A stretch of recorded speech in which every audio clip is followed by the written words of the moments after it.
Hi guys, Robert here. Welcome back to my YouTube channel. It is great to have you. And now I'll be speaking about a vision that I've gotten. It's called pruning. And does God prune? Yes, He does. And I'm going to read from John 15 verse 2. And he says from the NLT, He cuts off every branch of mine that doesn't produce fruit. And He prunes the branches that do bear fruit, so that they will produce even more.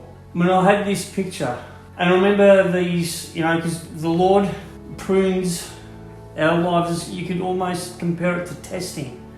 And I know many times that I've been tested, but none more that, at the front of our house with all these rose bushes, and probably the first couple of years of moving in, we just let them grow, and they were a bit messy and that, and they were still producing roses and so on, but my wife decided to go out there and prune them.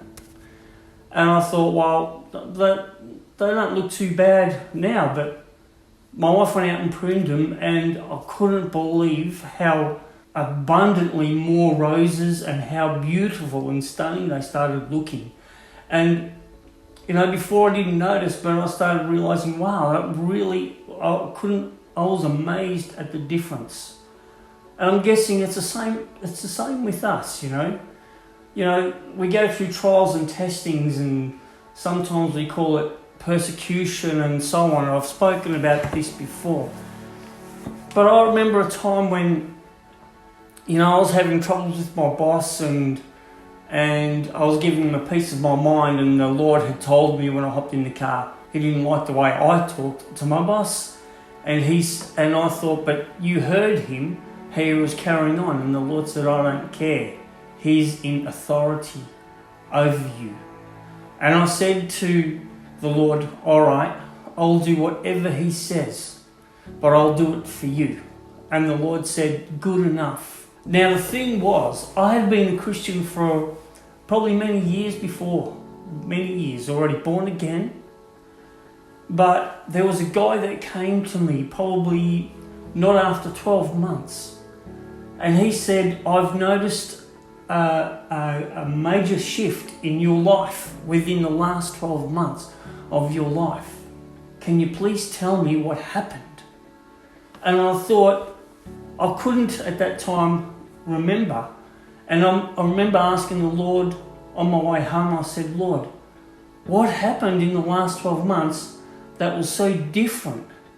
And the Lord said, that's the time you decided to submit. And although it was very difficult, and it was exactly like this, pruned, I felt so unfair, thinking, why is this happening? God, why are you allowing this to happen? The reason is, I have children of my own, and the reason we discipline is that they become more lovable, and and instead of trying to hide them by the way they behave, but show them off because they're something that you're proud of. So, and the Lord's like this. Like in James, it says, count it a blessing when persecution and trials and tribulations come against you, because it shapes your character. It's like these times now.